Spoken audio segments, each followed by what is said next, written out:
Vamos abrir a Escritura? Vai comigo para Marcos, capítulo de número 9, o verso de número 30. Marcos, capítulo de número 9, o verso de número 30. É de lá que eu quero construir as reflexões, a ministração da palavra de Deus nessa noite. O tema que eu quero trabalhar com os irmãos nessa noite é sobre o discipulado. O que significa seguir a Jesus? Nós temos um texto até longo, eu diria, diante de nós, e talvez eu pense que a melhor maneira de nós administrarmos bem o nosso tempo é fazer uma leitura inicial, depois nós explicarmos um pouco aqui do contexto que envolve o livro, e à medida então que nós formos explicando a Escritura, a gente vai avançando na leitura do texto bíblico. Amém? Nós vamos fazer então a leitura a partir do verso 30.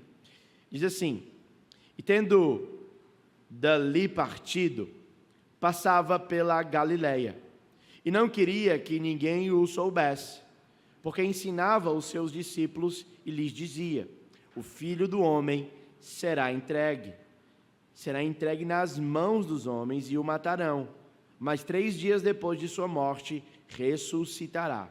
Eles, contudo, não compreenderam isso e temiam interrogá-lo. Tendo eles partido para Cafarnaum, estando ele em casa, interrogou os discípulos: De que é que discorreis pelo caminho? Mas eles guardaram silêncio, porque pelo caminho haviam discutido entre si sobre quem era o maior. E ele, assentando-os, chamou os 12 e lhes disse: Se alguém quer ser o primeiro, será o último e servo de todos. Trazendo uma criança, colocou-a no meio deles e, tomando-a nos braços, disse-lhes: Qualquer que receber uma criança, tal como esta, em meu nome, a mim me recebe. E qualquer que a mim me recebe, não recebe a mim, mas ao que me enviou. Essa é a palavra de Deus, meus irmãos. O texto que nós acabamos de ler está situado no Evangelho de Marcos, cujo propósito está em revelar para nós quem é Jesus. É muito interessante como eu tenho tido o privilégio de conversar e de caminhar com pessoas nos mais diferentes estágios da vida cristã.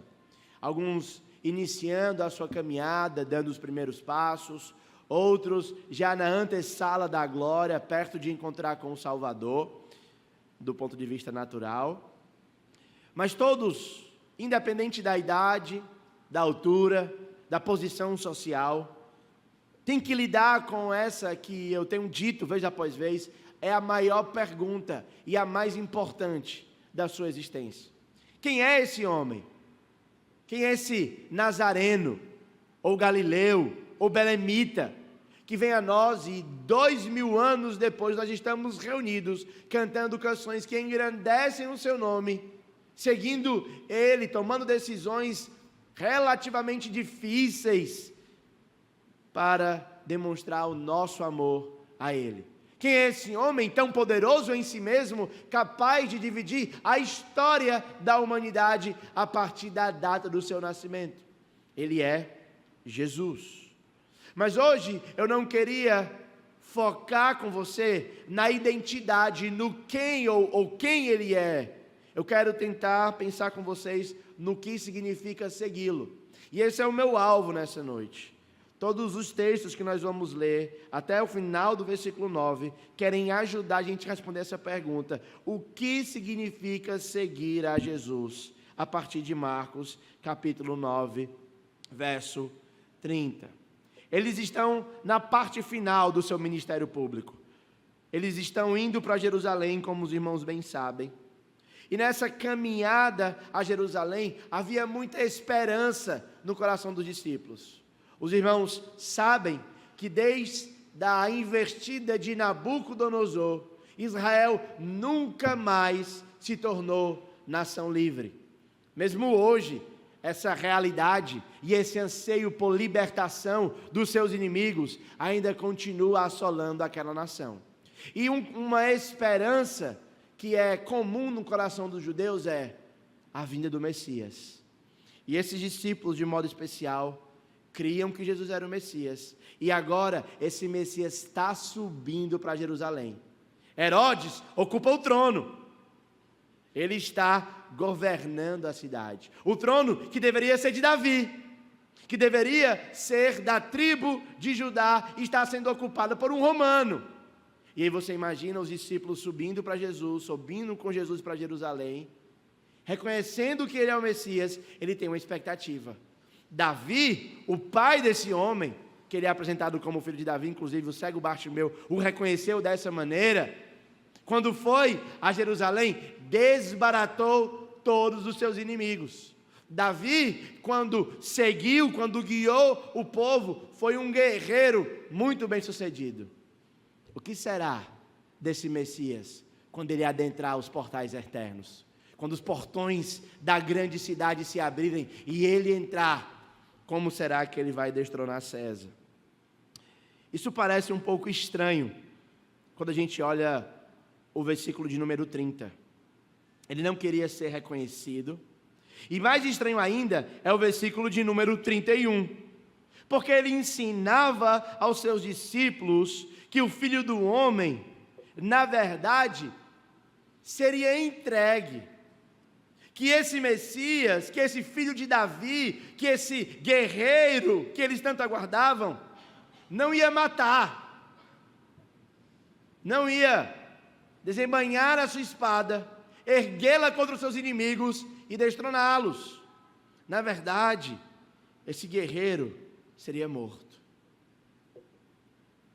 E aí há uma grande confusão nos discípulos, porque o Senhor havia já alertado a eles que ele seria vencedor. Mas como é que um morto vence? Como é que alguém pendurado em uma cruz pode reconhecer o seu título de rei e de vencedor? Isso está posto na parte B do nosso versículo. Após a sua morte, 3 dias depois, especificamente, ele ressuscitaria. E o maior golpe que ele daria em Herodes e a maneira como ele estabelecia seu reino não seria um golpe físico, neste momento, um golpe espiritual. E o verso 32 explica que os discípulos não compreendiam. Como é? Ele é o Messias, mas vai morrer. Se a morte não fosse o bastante, ele ainda vai ressuscitar. Nós não compreendemos. E muitas vezes, na nossa caminhada com Jesus, nós não compreendemos aquilo que ele faz. Se os judeus do século I esperavam um Messias político, os cristãos do século XXI esperam um curandeiro, esperam um terapeuta, esperam alguém que vai aliviar as suas dores. E esse mesmo Jesus, fabricado na mente de muitas pessoas, quebra expectativas. E para alguns enfermos que oram incessantemente pedindo: Senhor, me cura, ele diz não. Para alguns desempregados que pedem: abre uma porta de emprego, às vezes ele a fecha.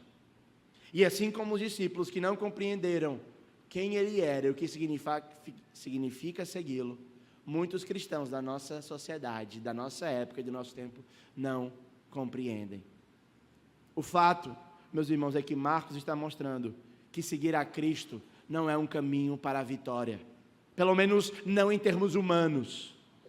Seguir a Jesus não é um caminho em que você vai ascender e vai ser sempre elogiado, sempre vai alcançar o próximo estágio. Na verdade, seguir a Jesus implica em uma disposição para perder. E essa perca envolve eventual morte. Por isso, nessa noite, eu quero lhe alertar. Muitas pessoas são frustradas. Muitas pessoas têm problemas, porque acreditam que deveriam ter uma vida que não têm, e atribuem isso a Cristo. Ele é o dono do universo. O meu Pai é dono do ouro e da prata. Não aceito viver essa condição de dificuldade financeira. Eu não fui chamado para ser cauda, fui chamado para ser cabeça. Eu quero comer do melhor dessa terra. Mas a grande verdade, meus irmãos, é que o cristão comum se alimenta de pé de galinha, ovo, feijão, e está feliz. Porque Jesus não é bom, não é? As minhas filhas gostam. Porque seguir a Jesus não é um convite para uma vida fácil. Seguir a Jesus. E alguns ele até dá essa vida fácil. Tá? Mas o que eu estou querendo que você corrija é a expectativa do seu coração. O ponto não é trabalhar a vida como ela é externamente. O ponto é trabalhar respostas ao contexto que você vive. E se talvez você tenha vivido contextos de abundância, de fartura, você precisa ser grato ao Senhor Jesus. Você precisa entender que esse Messias que veio, ele é bom e galardoador daqueles que o amam. Mas se você está vivendo um momento de escassez e dificuldade, não dê lugar à murmuração no seu coração. Louve-o, louve-o, porque se ele achou por bem que você precisa passar por essa escassez, ele lhe ama mais do que a você mesmo, e ele sabe o que é melhor para você, e talvez essa dificuldade vai ser uma ferramenta nas mãos do Senhor para forjar o seu caráter. Portanto, corrija as suas expectativas a respeito do Messias. Corrija as suas expectativas a respeito de quem é Jesus.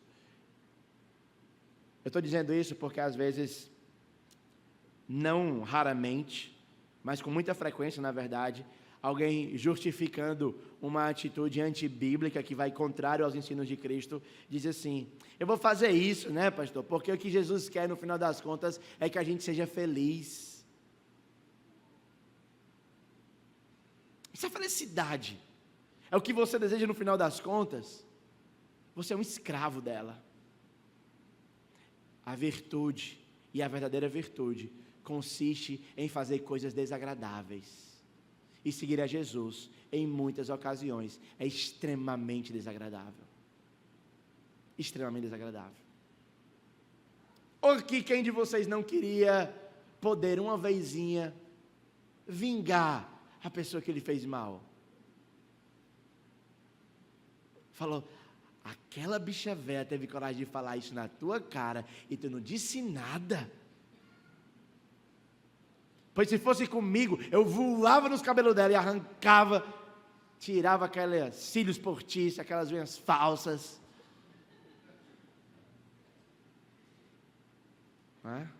Ô macho, que diabo de homem mole é tu?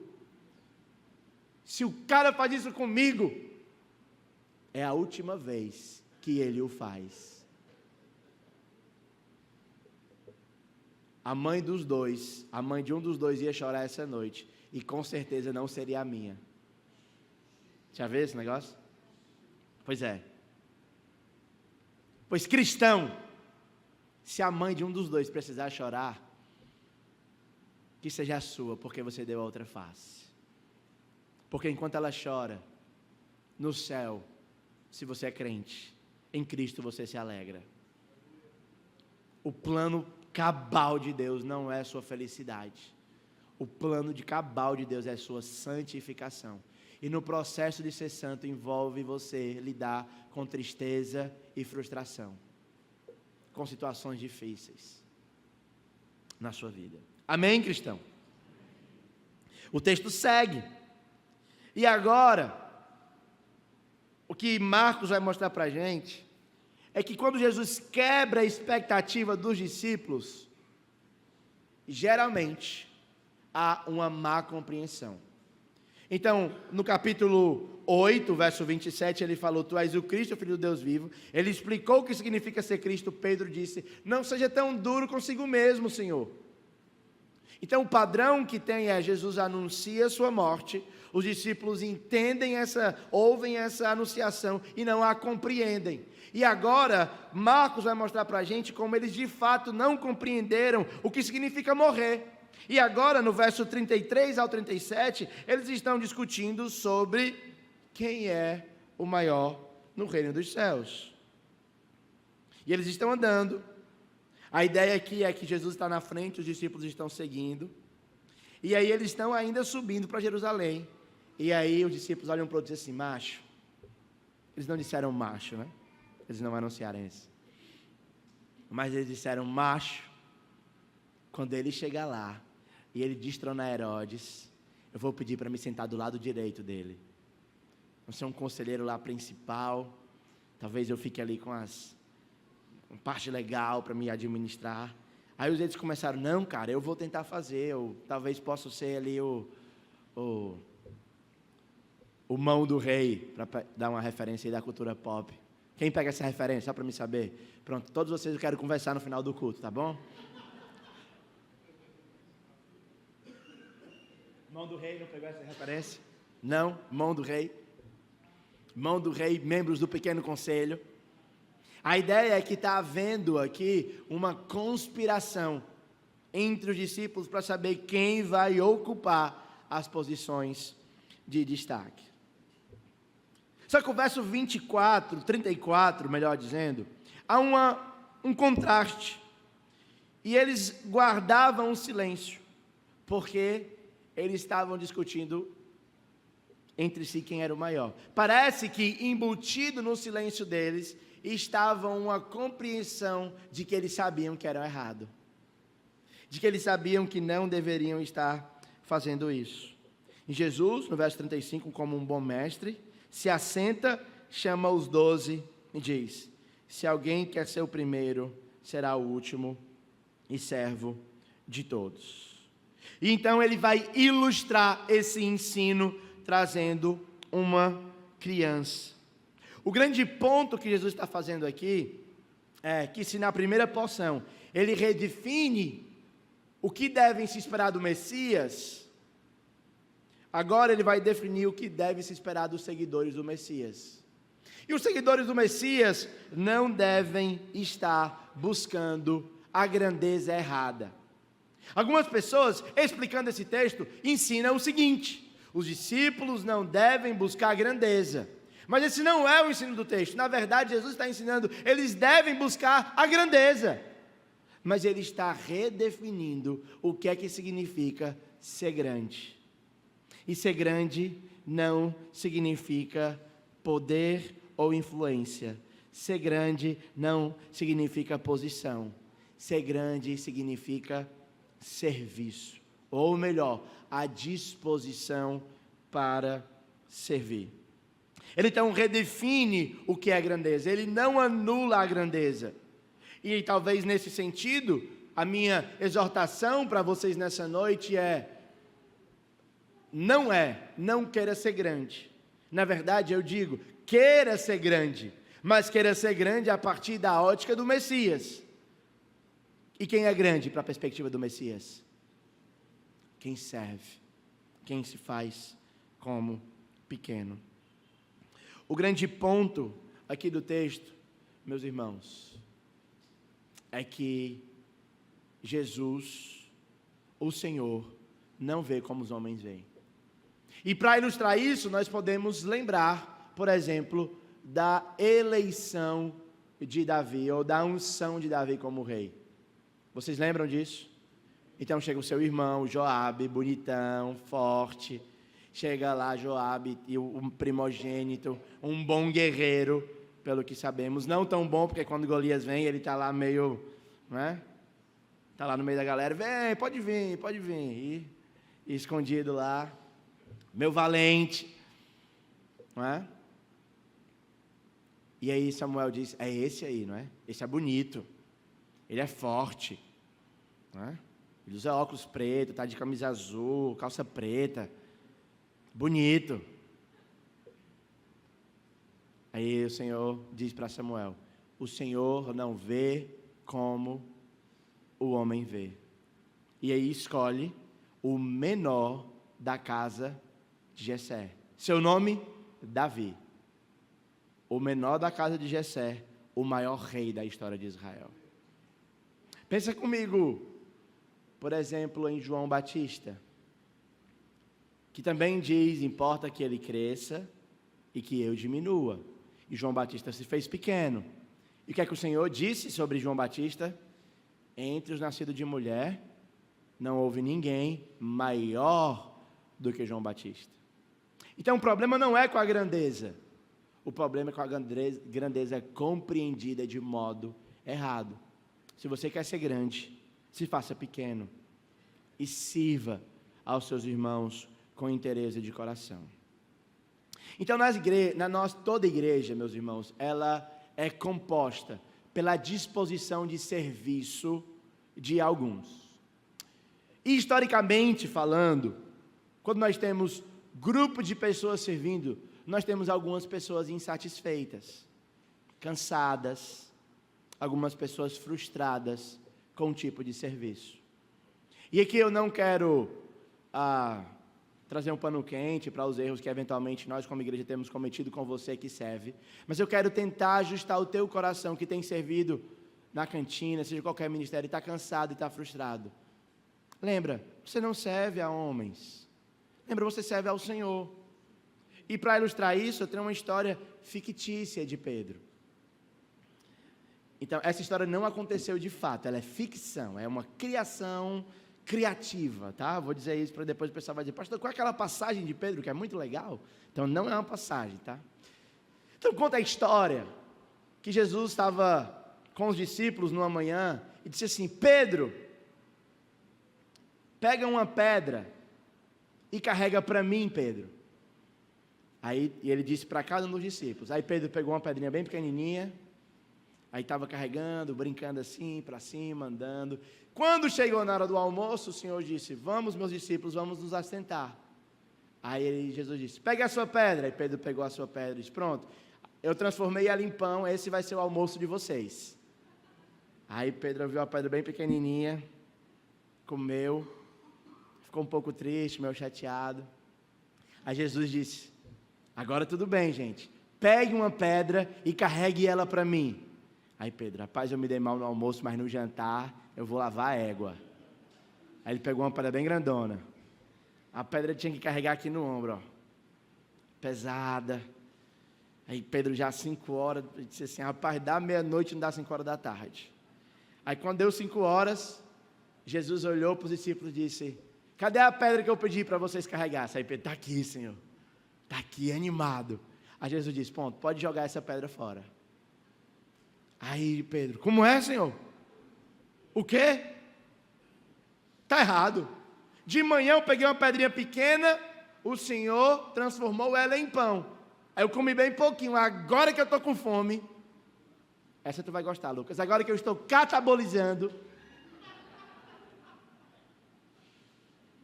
o Senhor não me permite, vai botar eu jogar fora. E Jesus responde para Pedro: Pedro, o que foi que eu pedi? Pegue uma pedra para quem? Para mim. Mas na verdade, Pedro, a sua insatisfação demonstra que você carregou a pedra para você. Então, sempre que você for se envolver em qualquer tipo de serviço, lembre-se, é o Senhor chamando. Carrega uma pedra para mim. Serve na cantina para mim. Vamos montar a festa do milho, ou as outras coisas que a gente tem, muito trabalho, acampamento, para o Senhor. E talvez isso pode mudar a sua perspectiva. Tá bom? Então, isso ajuda a gente a entender. Porque muitas vezes a gente encontra pessoas cansadas com o serviço. E talvez o cansaço com o serviço envolve frustração por não respostas, muitas coisas. Eu acredito que a gente está crescendo, os pastores têm a preocupação de criar um ambiente de serviço melhor e mais confortável na igreja. Mas enquanto a gente não cria, guarde o seu coração, servindo com alegria não para esses homens pecadores que não te reconhecem como você deveria, mas para o Senhor, que certamente não deixa nada passar diante dos seus olhos, e que diz que servir na obra dele nunca é em vão. Amém, meus irmãos? Repita assim comigo, eu vou fazer igual o pessoal aí manda. Bote a mãozinha no coração e diga assim: não é em vão. O serviço do Senhor não é em vão. Amém? Amém. Não é em vão. O texto segue. E agora, eu nem expliquei o que significa as crianças, né? Mas depois eu explico. Outro dia. Vamos avançar, porque hoje tem ceia, eu quero terminar rápido. Verso 38. Disse-lhe João: mestre, ouvimos que um homem em teu nome expelia demônios, o qual não nos segue, e nós lhe proibimos, porque não seguia conosco. Mas Jesus respondeu: não lhe proibais, porque ninguém há que faça milagres em meu nome, e logo a seguir possa falar mal de mim. Pois quem não é contra nós, é por nós. Porquanto aquele que vos der de beber um copo d'água em meu nome, porque sois de Cristo, em verdade vos digo que de modo algum perderá o seu galardão. Então o que está acontecendo agora é que seguir a Jesus envolve a gente aprender a lidar com outras pessoas que estão em ciclos e círculos diferentes dos nossos. Então, uma verdade precisa ficar clara para todo mundo. A Igreja de Cristo no Brasil não é detentora do reino de Deus nessa nação e nem no mundo. Amém? Existem muitas outras boas igrejas que se organizam diferente de como nos organizamos, que a pregação é diferente da que pegamos, que a liturgia é diferente da que adotamos, que a maneira de gerir seus recursos, os seus líderes são diferentes do que adotamos, e ainda assim compõem o mesmo reino. Contudo, existem outros movimentos que, a despeito do seu esforço em se assemelhar com o cristianismo, eles não devem ser tratados como tal. Jesus diz: quem não é por nós, é contra nós. Outra passagem ele diz: quem conosco não ajunta, espalha. Então, para isso, a gente precisa entender como devemos fazer a associação com outras igrejas. E aqui tem um critério de Danny Ortlund, no livro Questões Teológicas pelas quais vale a pena morrer. Ele estabelece 4 tipos de doutrinas. Doutrinas pelas quais você morre, doutrinas pelas quais você reconhece a fé, mas prefere que cada um permaneça no seu lado. Doutrinas que são secundárias, doutrinas que são importantes, mas não cruciais, e secundárias. Então, quando se trata de associação, e se alguém nega, por exemplo, a divindade de Cristo, essa pessoa rompeu com uma verdade fundamental do Evangelho. Ela conosco não ajunta. Conosco, quem nega que Jesus é Deus, espalha. Mas uma igreja, por exemplo, que acredita que, por exemplo, crianças devem ser batizadas, mas professa a fé em Cristo, talvez não espalhe conosco, talvez conosco ajunte. E o ponto é que a gente precisa entender e louvar a Deus, que o Senhor tem trabalhado de diferentes maneiras, com diferentes pessoas ao longo da história. E o que devemos fazer é louvar, orar e reconhecer que o reino de Deus também avança por meio desses irmãos. Amém? Então, o meu tempo lá no sertão foi um tempo de muita lição. Então, nós éramos, eu e a Igreja de Cristo, um da Igreja do Nazareno, um da Igreja Batista Nacional, um da Convenção Batista Brasileiro e um da Igreja de Deus no Brasil, plantando uma igreja presbiteriana. Olha que loucura. E foi um tempo muito gostoso. Então, esse ambiente de pluralidade, ele ressalta a sua individualidade, mas ele também reconhece que pessoas distintas, em movimentos distintos, estão sendo usados por Deus e estão avançando o reino de Deus. Então, o nosso papel não é ser como João aqui. Essa é uma postura errada. Seguir a Jesus implica em sabermos lidar com pessoas diferentes. E João diz: mestre, vamos pará-los. E Jesus disse: não lhes proibais. Não lhes proibais. Porque quem não é contra nós, é por nós. Amém? Então, reconheçamos isso, tá bom? E por último, mas não menos importante, qualquer que fizer tropeçar um desses pequeninos crentes, melhor lhe fora lhe pendurar o pescoço uma grande pedra de moinho e fosse lançada ao mar. E se a tua mão te faz tropeçar, corta, pois é melhor entrares maneta na vida do que tendo as duas mãos e ir para o inferno, para um fogo inextinguível, onde não lhe morre o verme, nem o fogo se apaga. E se teu pé te faz tropeçar, corta-o, melhor entrares na vida aleijado do que tendo os dois pés, e seres lançados no inferno. No inferno, os vermes não morrem, e nem o fogo se apaga. Se um de teus olhos te faz tropeçar, arranca-o. É melhor entrar no reino de Deus com um só olho do que tendo os dois e ser lançado no inferno, onde não lhes morre o verme, nem o fogo se apaga. Eu fiquei esperando se o cabelo cair também, né? Não tem problema. Melhor entrar careca do que ficar fora do reino cabeludo. E aí eu tentei me consolar com essa reflexão, que o meu cabelo está complicado. Então, o que é que Marcos está falando aqui? O que é que Jesus está nos ensinando sobre seguir a Ele, meus irmãos? Jesus está reconhecendo que existem níveis de maturidade diferentes. E que dentro dessa relação de maturidade diferente e de estágios da vida diferente, alguém que é mais maduro e que está no estágio mais avançado pode assumir certas condutas que uma pessoa que está começando não consegue lidar com ela. E talvez essa conduta que essa pessoa assuma não é só um bico torto que a pessoa faz. Escandalizar não é isso, mas é levar a pessoa ao pecado. E aqui tem um exercício de humildade para cada um de nós, e um exercício de abnegação. Se existe alguma prática na sua vida que você faz que gera desconforto aos seus irmãos, você deveria considerar abandoná-la para o benefício do outro. Eu não estou dizendo que é pecado. Por exemplo, eu não sou fã do terno e da gravata.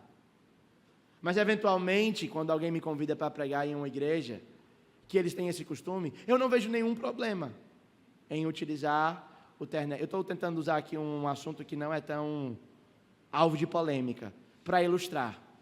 Mas dentre esse assunto haveria tantos que a gente poderia trabalhar. As que estão sempre problemáticas, a música. Podemos ouvir música secular ou não?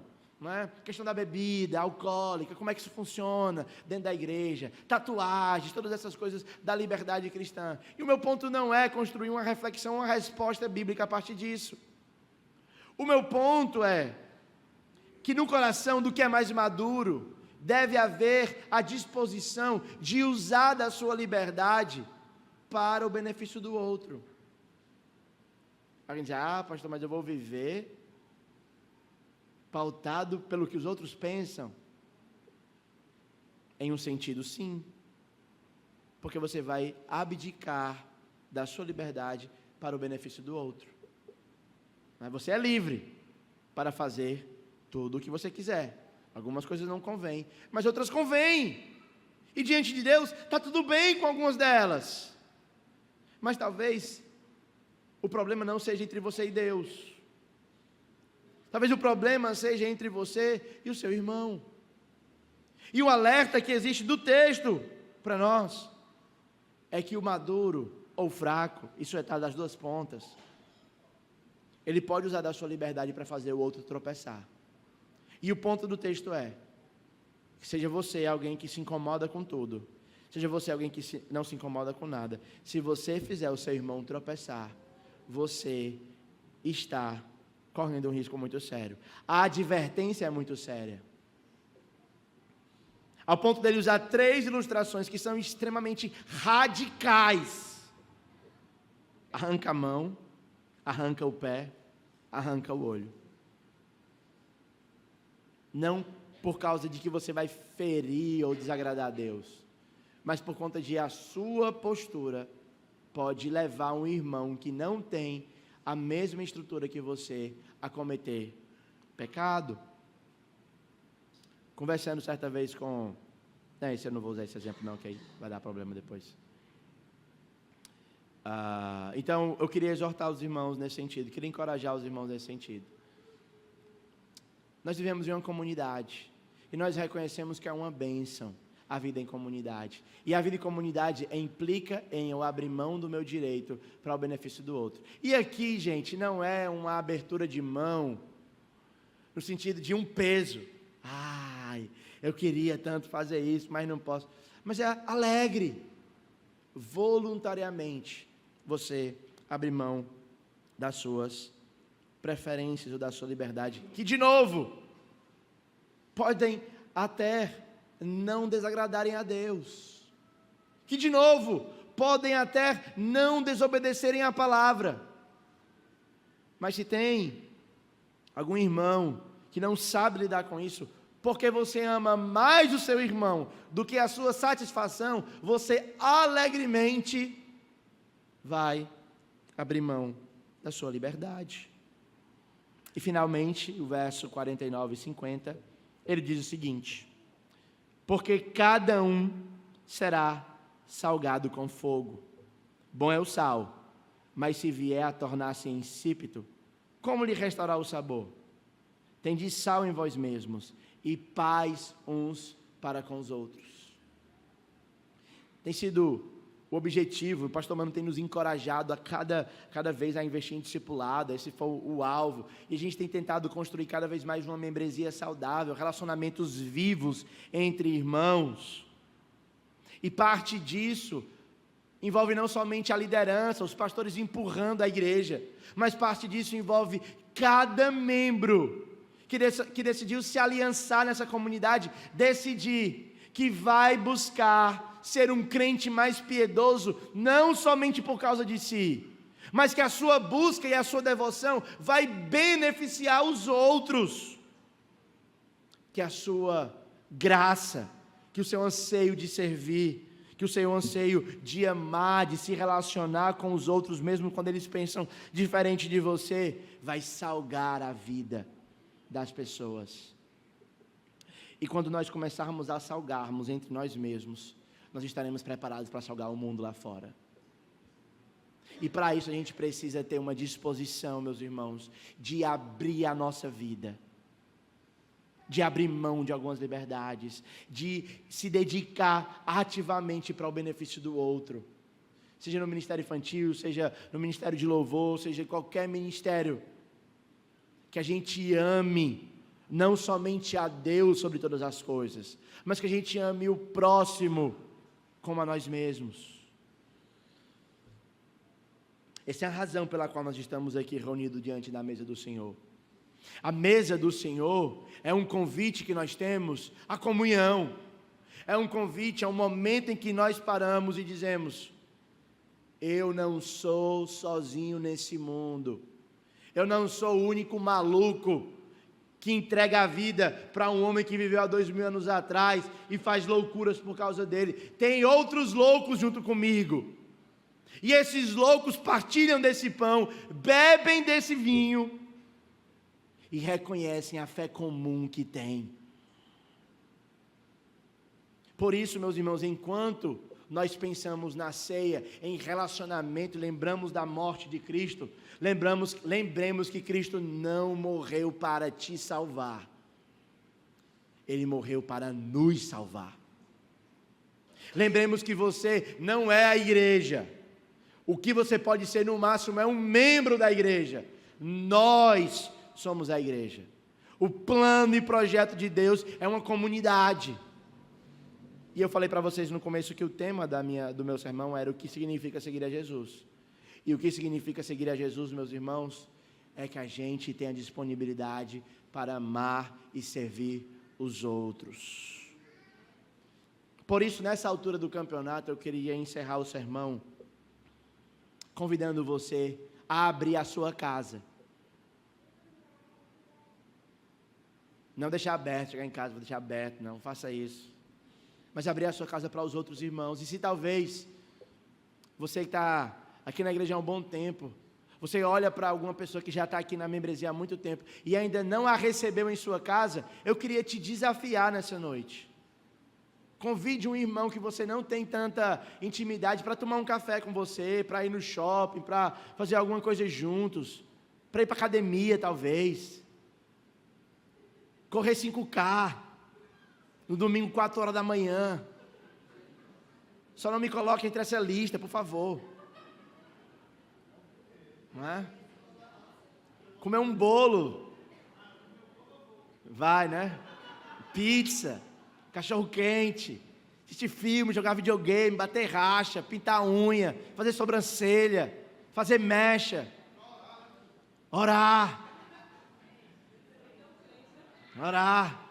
fazer faxina, pagar conta, na lotérica. Eu não sei, mas talvez você poderia investir na vida de alguém para dizer, eu quero salgar a vida de uma pessoa que eu nunca salguei antes.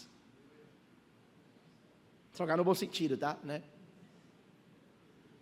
Então, queria te desafiar. Enquanto a gente vai participar da mesa do Senhor, que a gente lembre, seguir a Jesus implica amar pessoas. O maior mandamento é amar a Deus. Mas nós não estamos aqui para te ensinar somente a amar a Deus. Nós estamos aqui para que você ame a Deus e ame o próximo. Por isso que é uma cruz. A cruz ela te conecta com céu e terra, mas ela também tem a parte horizontal, não é isso? Horizontal. E conecta uns com os outros. Amém? Vamos salgar a vida uns dos outros? Então eu queria terminar orando conosco. Enquanto o pastor Luiz vem aqui para nos ajudar na oração. Eu queria que agora, no seu lugar, você lembrasse de um membro da igreja. Talvez você nunca orou por ele. Uma pessoa que está aqui, sejam os novos membros. Inclusive, hoje nós começamos uma linda classe de integração na nossa igreja. Orem pelos irmãos que estão no processo para se tornar membros da nossa igreja.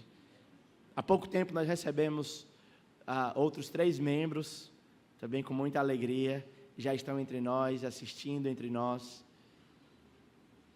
E há outros tantos, irmãos, tantos, que o Senhor vai mandar para que a gente ame e cuide. Mães que precisam de apoio com seus filhos, maridos que estão meio perdidos na vida, adolescente. E muitos de vocês já passaram por isso de forma bem sucedida, fizeram bem. E que tal você abrir um pouquinho da sua vida, ser um pouco mais desconfortável para ministrar na vida dessas pessoas? Por isso eu queria que você orasse agora por algum irmão da igreja. Não quero que você ore por você, nem pela sua família. Eu queria que você orasse pelos outros agora. Você não sabe quem, você não sabe o nome, levanta, dá uma olhadinha para trás, assim, Senhor, eu estou pensando naquele ali de blusa verde, ou preta, ou cinza, azul, né? Que tem cabelo, que não tem. Olha aí para alguém do seu lado, olha aí para alguém da igreja e diz assim, eu vou orar por fulano. Nunca orei por fulano? E lembre dele, peça, Senhor, abençoe o fulano, se você não sabe o nome do fulano. E aí talvez um bom exercício é que durante a ceia, ou depois da ceia, você pode dizer, naquele momento lá, eu orei por você. E não somente nesse domingo, mas talvez na semana, você poderia orar, mandar uma mensagem. Investir na vida de pessoas. Seguir a Jesus significa amar pessoas. Oremos. Senhor, não queremos viver para nós. Nós queremos, ó Pai, como Teu povo, ter vitalidade. E parte da vitalidade, como nós vimos no texto, envolve na disposição de amar pessoas, de salgar a vida delas. De não fazê-las tropeçar, Senhor, intencionalmente. E se o fizermos, acidentalmente. Que por tua graça tu dê a nós a graça de reconhecermos, de pedirmos o perdão e retornarmos para o local de onde caímos. Ajuda-nos, Senhor. Fortalece a nossa membresia. Que todos amem pertencer a este hall de membros, Senhor, a esta casa. Todos sejam amados, todos sejam cuidados, a despeito das nossas muitas limitações. Nós precisamos do Senhor. Precisamos do Senhor. Abençoa o meu irmão, abençoa a minha irmã. Que ele tenha o desejo de amar e de investir na vida de outras pessoas. Em nome de Jesus Cristo é que nós oramos e te agradecemos. Amém. Deus abençoe, irmãos.